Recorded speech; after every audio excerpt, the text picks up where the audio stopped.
কুণাল ঘোষের প্রতি শ্রদ্ধা আছে। উনি খারাপ সময় পাশে ছিলেন। যারা উৎসবে ফিরেছেন তারা ফিরছেন না, উভয়কেই সম্মান করেন। বলেন দেব সুপারস্টার, ভালো ছেলে। দুজনেরই নিজ অবস্থান নেওয়ার অধিকার আছে। দেবের পাশে দাঁড়িয়ে মন্তব্য কুণাল ঘোষের।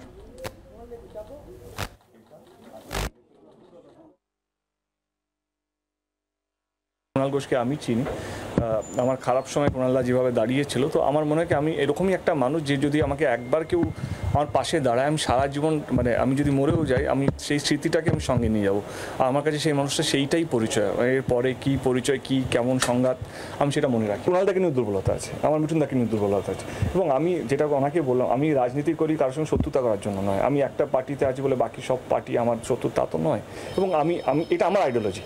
এবার আইডিওলজি হচ্ছে কেউ উৎসবে ফিরছে, কেউ উৎসবে ফিরছে না, দুটোকেই সম্মান করি। যারা উৎসবে ফিরছে তাদেরকেও সম্মান, যারা উৎসবে ফিরছে না তাদেরকেও সম্মান করি। It's your believe.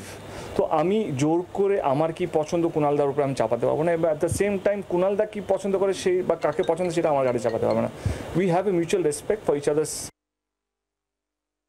দেব একটা সুপারস্টার এবং আমার দলের সাংসদ, খুব ভালো ছেলে। আমি নিশ্চিতভাবে ওর অভিনয়ের বা ওর সিনেমাগুলোর দর্শক এবং ভক্ত।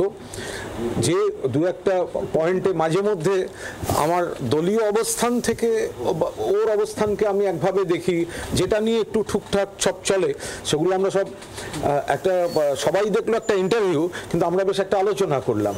ফলে আমরা দুজনেই এই বিষয়গুলো এমন একটা উপসংহারে পৌঁছেছি যে সেটা ওর যেটা একটা ব্যাখ্যা চিন্তাভাবনা, সেটা নিশ্চিতভাবে ওর কাছে থাকবে এবং সেটা রাখার অধিকার ওর আছে।